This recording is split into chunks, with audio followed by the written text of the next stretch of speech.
স্বাস্থ্য মন্ত্রণালয়ের অধীনে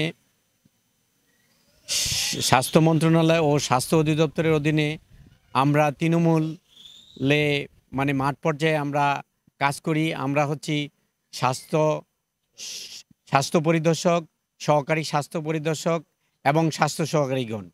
আমাদের এই স্বাস্থ্য সহকারী পদ ৮০ দশকের পূর্বে প্রতিষ্ঠিত হয়েছিল।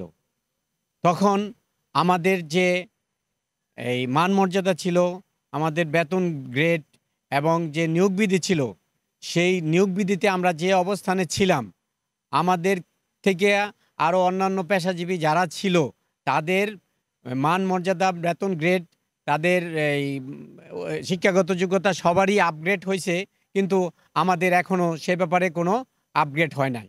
কর্তৃপক্ষের উদাসীনতার কারণে আমরা দীর্ঘদিন কয়েকবার আমরা আন্দোলনে গেছি, কিন্তু কর্তৃপক্ষের উদাসীনতার কারণে আমরা এখনও আমাদের সে দাবি দেওয়া আমরা এখনও কাঙ্ক্ষিত দাবি দেওয়া আমরা এখনও পাইনি।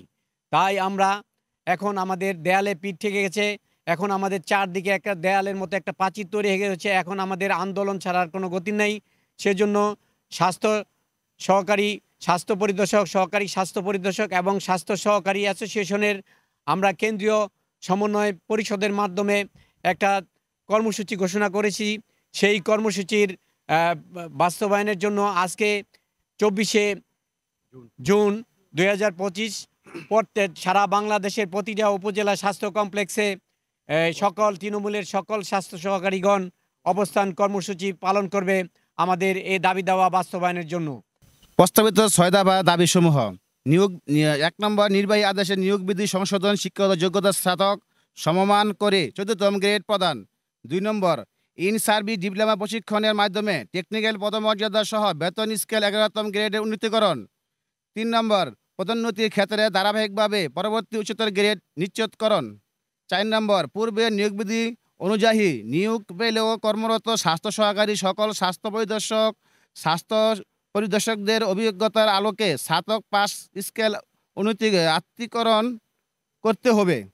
৫ নম্বর, বেতন স্কেল উন্নীতকরণের পূর্বে স্বাস্থ্য সহকারী ও সহকারী স্বাস্থ্য পরিদর্শক ও স্বাস্থ্য পরিদর্শকগণ মতো সংযোগ টাইম স্কেল অথবা উচ্চতর গ্রেড প্রাপ্য হয়েছেন তা পরবর্তী পূর্বনির্ধারিত বেতন স্কেলের সাথে যোগ করতে হবে। ৬ নম্বর, পূর্বে in service diploma SID course সম্পূর্ণকারী স্বাস্থ্য সহকারী, সহকারী স্বাস্থ্য পরিদর্শকগণের ডিপ্লোমাধারী সম্পূর্ণ হিসেবে গণ্য করে সরাসরি ১১তম দিতে হবে। আমাদের ৬ দফা দাবি। আমাদের টেকনিক্যাল কাজ করি, আমরা টেকনিক্যাল পদমর্যাদা পাই না। আমাদের ট্রেনিংয়ের মাধ্যমে আমাদের ইন সার্ভিসিং কোর্স করে আমরা টেকনিক্যাল পদমর্যাদার জন্য আমরা এখানে অবস্থান কর্মসূচি করছি এবং বেতন গ্রেড আপগ্রেডেশন করে ১৪তম গ্রেড দেওয়ার জন্য। এবং আমরা টেকনিক্যাল কাজ, সবচেয়ে বড় কথা হচ্ছে আমরা টেকনিক্যাল কাজ করি, টেকনিক্যাল আমরা কোনো কিছুই পাই না। মানব সন্তানকে আমরা টিকা দেই, অথচ আমাদের কোনো টেকনিক্যাল পদমর্যাদা নাই। আর পশু পাখিকে টিকা দিয়ে ওরা ১১তম গ্রেড এবং তাদের টেকনিক্যাল পদমর্যাদা। আমরা আশরাফুল মাখলুকাত মানুষের বাচ্চাকে টিকা দিয়ে আমাদের কোনো টেকনিক্যাল কাজ করে আমরা টেকনিক্যাল পদমর্যাদা পাই না। আমরা চাই আমাদের ট্রেনিংয়ের মাধ্যমে টেকনিক্যাল পদমর্যাদা দিয়ে আমাদের ১৪তম গ্রেড বেতন গ্রেড আপগ্রেডেশন করে আমাদেরকে নিয়োগ বিধি সংশোধন করে যেন আমাদেরকে পরবর্তীতে নিয়োগ দেওয়া হয়। স্বাস্থ্য পরিদর্শক, সহকারী স্বাস্থ্য পরিদর্শক এবং সহকারী স্বাস্থ্য সহকারীরা আমরা মাঠ পর্যায়ে বাড়ি যাইয়ে গ্রামে যাইয়ে একেবারে গ্রামের মা, গর্ভবতী মা থেকে শুরু করে বাচ্চাটা প্রসব হওয়া পর্যন্ত, আবার প্রসবের পর থেকে বাচ্চাদের টিকা দেয়, বাচ্চাদের রোগ প্রতিরোধ ক্ষমতা কি খাওয়াইলে রোগ প্রতিরোধ ক্ষমতা হবে ওইটা পর্যন্ত আমরা বলি। গর্ভবতী মায়েদের সেবা দেই।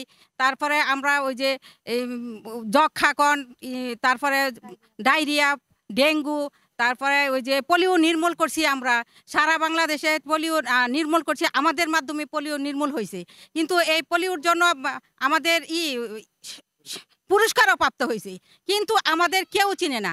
আমাদের দাবি আমাদের হইল আমরা মানবদের সেবা করি, কিন্তু আমরা কোনো টেকনিক্যাল পদমর্যাদা পাই না। যারা পশু পাখির টিকা দেয় তারাও টেকনিক্যাল মর্যাদা, আর আমরা অমর্যাদা সম্পূর্ণ অবস্থায়